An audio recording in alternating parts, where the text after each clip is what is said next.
So welcome to Lecture 5 entitled Chain Rule. And this lecture comes from material found in section 15.4 of the textbook. And the objectives of this particular lecture are to develop the tools for determining the sensitivity of a function to changes in the input variables and the taking the derivative of explicit and implicit functions of several variables. The concepts and definitions that we'll encounter in this particular lecture are the chain rule and how you visualize it. The word chain has obviously some implications in terms of how you look at the picture of things. The distinction between partial derivative and direct derivative. We alluded to the notion of partial derivatives early on when we discussed differentiation. Well, now basically we will show what the difference between the two derivatives is.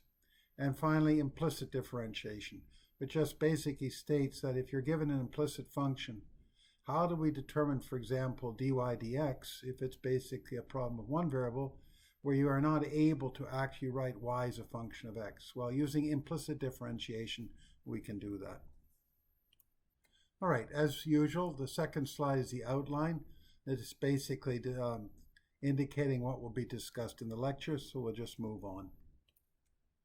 All right, so we'll start with the motivation, and I'm going to pick this very simple figure. It's also in the textbook. It's a diagram which essentially shows productivity at the top, and the productivity is a function of various things of interest. This is a simplified model. It's actually much more complicated than this, but we're saying it's a function of labor, capital, and resources. The labor, on the other hand, is a function of unemployment. Capital is a function of interest rate, and resources is a function of time. So, for instance, if we talk about labor being a function of unemployment, well, if the unemployment rate is very, very low, it's very difficult to get skilled people. So we know basically there's a correlation. Capital, if the interest rates are high, it'd be more difficult for you to raise capital on the open markets. And resources, so for instance, if you want to cut timber in northern Canada, you can't do it in the summer because most of the area is basically boggy, which means you can't get the large tractors in there. So most of the forestry work is done in the depth of winter when everything's frozen and you can get in and out very quickly. So this is just as an example. All right, so question is, how do we convert a problem statement such as this one into a mathematical statement? Because what we'll be interested in is, for instance, to what extent does productivity depend on unemployment? In other words, if you make a small change in the unemployment rate, to what extent will it affect the productivity? All right, so again, with the same picture, this is now just to summarize. We're interested in how sensitive productivity is to changes in the unemployment rate, the interest rate, and time. It means we're going to have to perform derivatives with respect to each of these variables, and next we will show how this is to be done, and at the very end we'll return to this problem.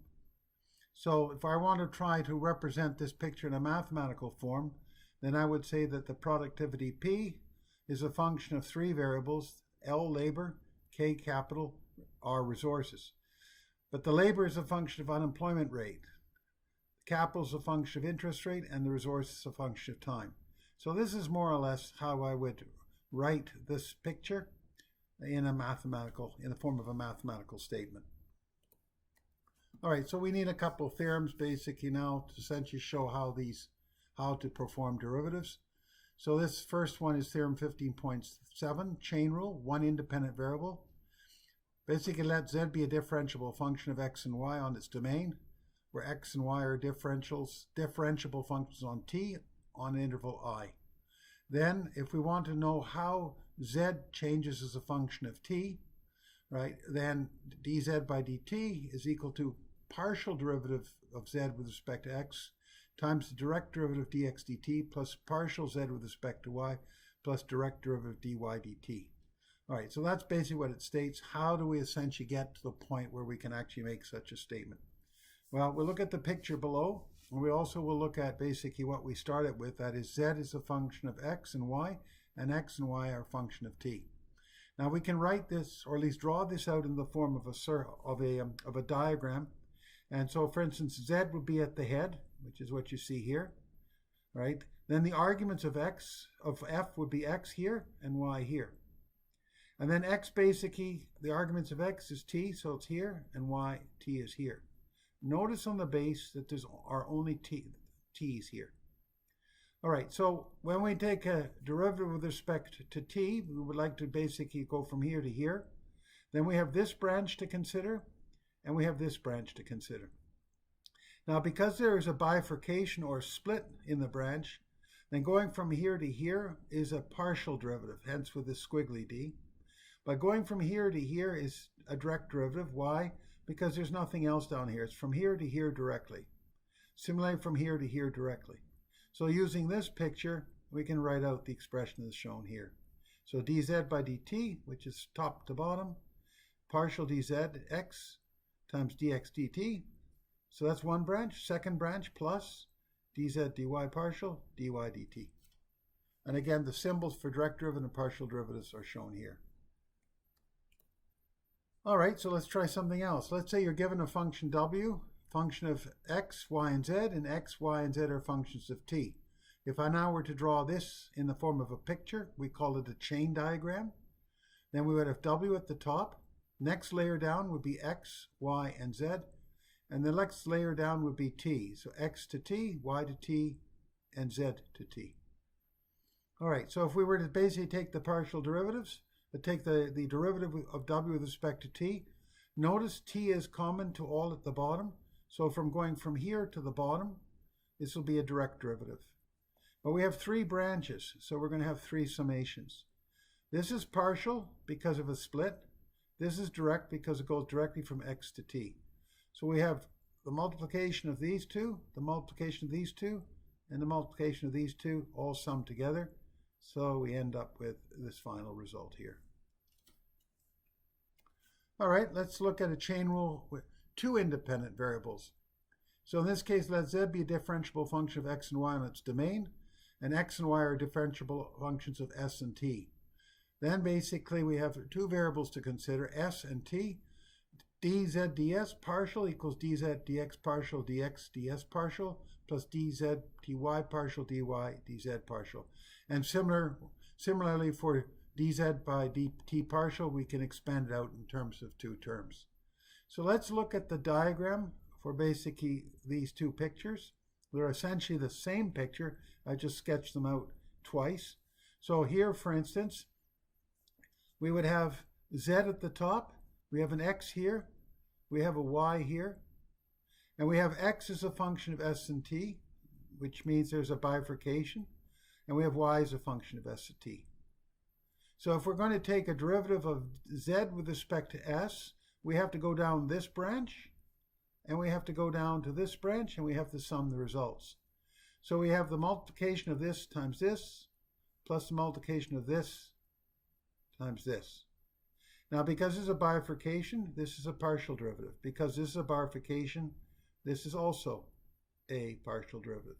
And so you can see the final result here.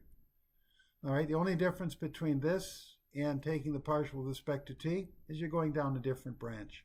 So you're going along here, and you're going along here. So basically, these two terms, the product of this, and these two terms that you see here are the product of this and this. So this is the expression for the chain rule. If we have basically f having x and y as arguments, and x and y both being arguments of s and t.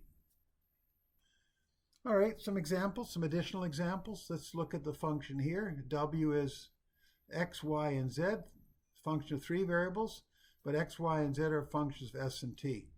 So in this case, w would branch out to x, y, and z, which is what you see here.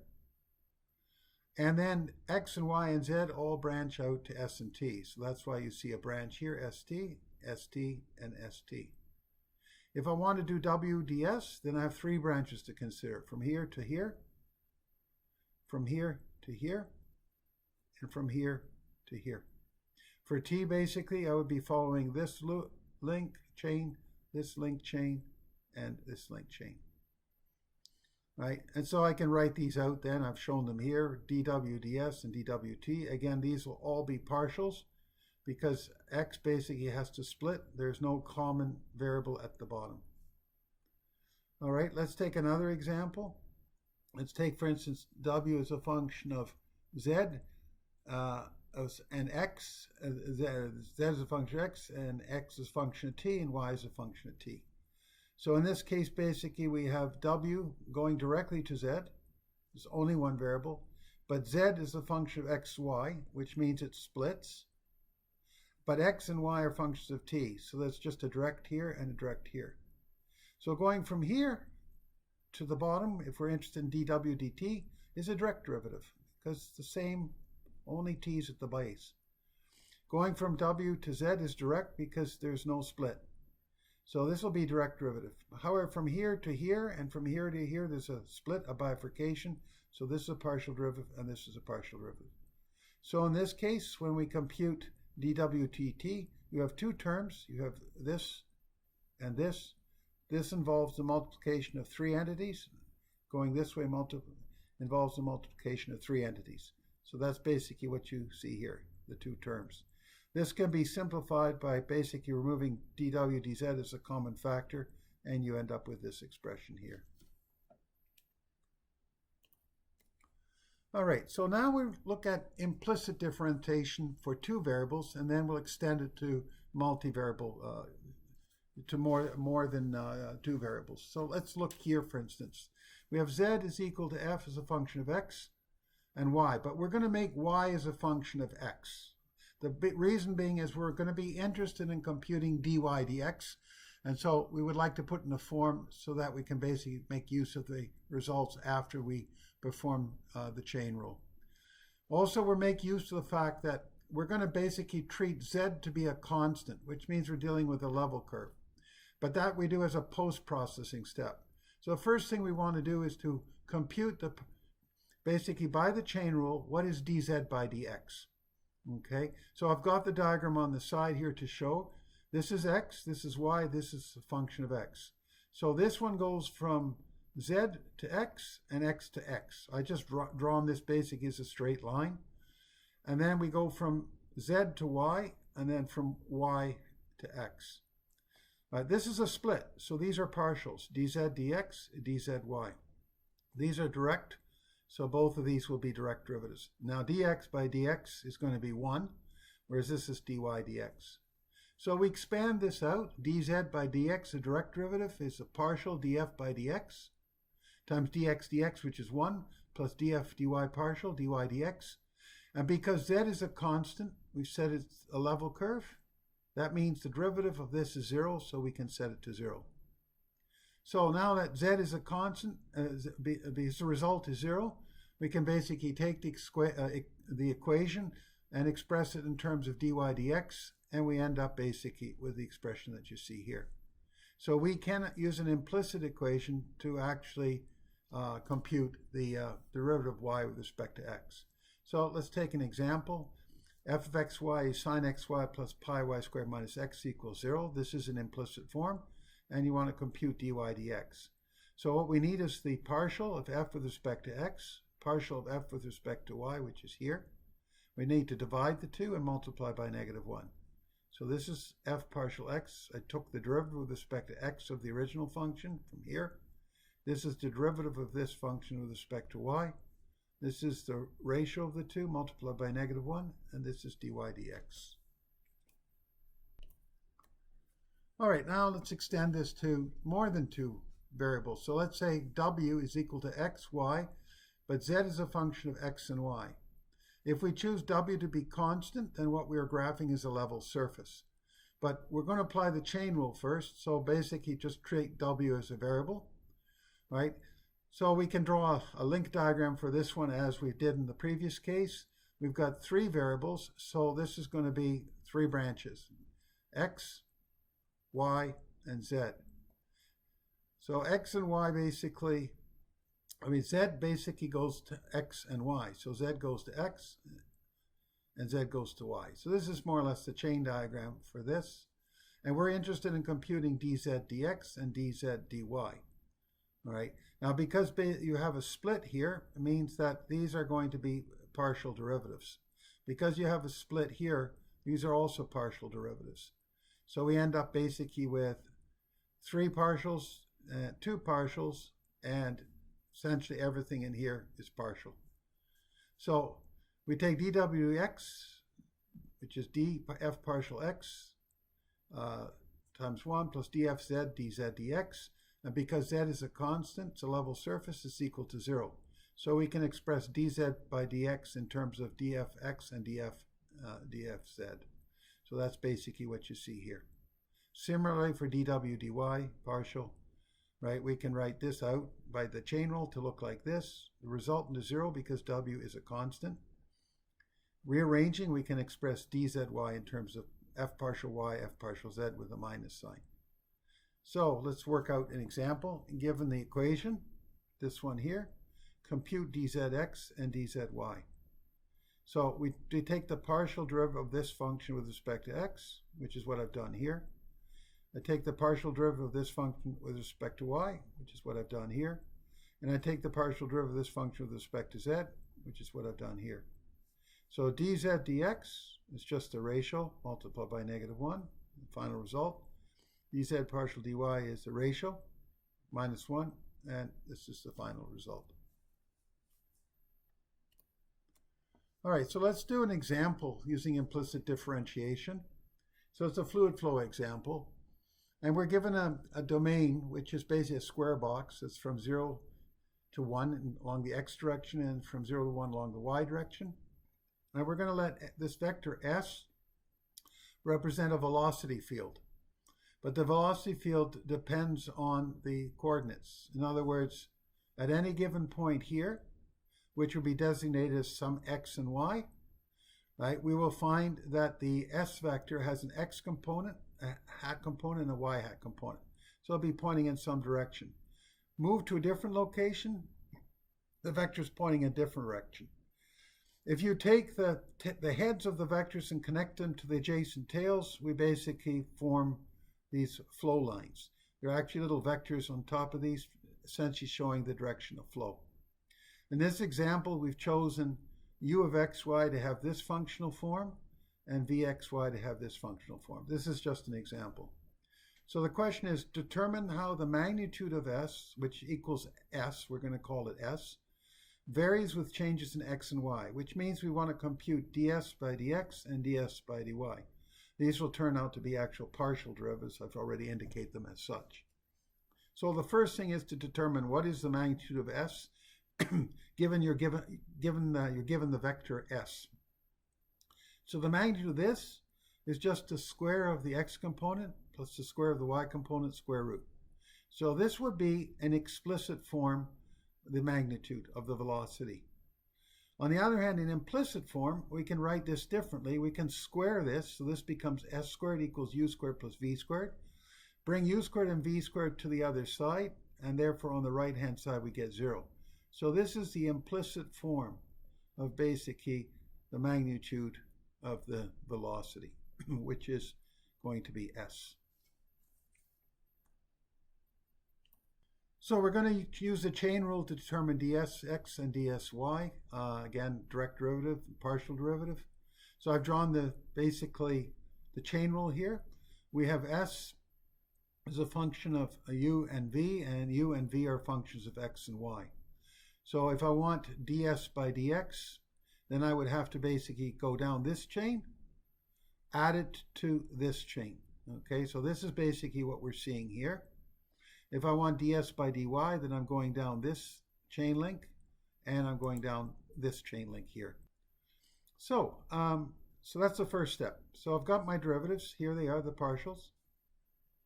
So then we're going to use the implicit form of the function to compute ds du and ds dv, which means we need this, we need this. This we can compute because we're given u as a function of xy. Also, we're given v as a function of xy. So we need dsu and dsv before we can compute these two here. So we're going to use the implicit form. It's simpler. You can do it the other way, be my guest, but this is actually a little bit simpler. So in implicit form, you have s squared equals u squared plus v squared. Clearly, these can be brought to the other side, equals 0. But we're going to leave it in this form because we're going to take the derivative of s squared with respect to u, right? If we take the derivative of s with respect to u, it's this, what you see here. But that would be like taking the derivative of this side with respect to u, which means this would become 2u. If you take the derivative of this here with respect to u, this would be 2s times ds du. So we're basically just expanding them out. So on the left side, we get this expression. On the right side, we get this. So this allows us to compute ds by du, which is what we've done over here. You can do the same thing with v, ds squared dv. This is just 2s ds dv. On this side, this becomes 2v. And then you can basically extract ds by dv by dividing through on this side by 2s. And you end up with this expression here. All right, so more or less wrapping things up, we can now compute du dx, dy, dv dx, and dvy. And I've grouped all the equations here sort of to make them sort of simple to see all in one place. So we have du dx, which we can compute, dv by dx, right, which is again from 5a and 5b. Du dy from 6a and dv by dy from 6b. And ux and vy, I've just copied them over, and I've copied the results from the previous page over here as well. So we substitute, finally we substitute results from equations 4a, 4b, 5a, and 5b into the expression below. So this was the expression for ds by dx. Here it is repeated. And so if you substitute things in, you'll get 2 pi over s times this expression. And similarly, for the case of ds by dy, we'll make use of 6a and 6b, and we'll end up with an expression that looks like this. So as a final step, all you need to do is backwards substitute for u and v and s, and then you get your final expression. So there's a fair amount of bookkeeping involved here, but more or less the procedure is relatively straightforward. All right, so now we'll come back to our original problem. Just write it out now in mathematical form, right? We're interested in the production, how sensitive to unemployment, how sensitive to interest rate, and how sensitive is it to time. So the chain link diagram for this would be P to L, P to K, P to R, L to U, K to I, and R to I. Notice at the bottom, they're all different variables. And so when we basically are interested in dp by du, these are all partials.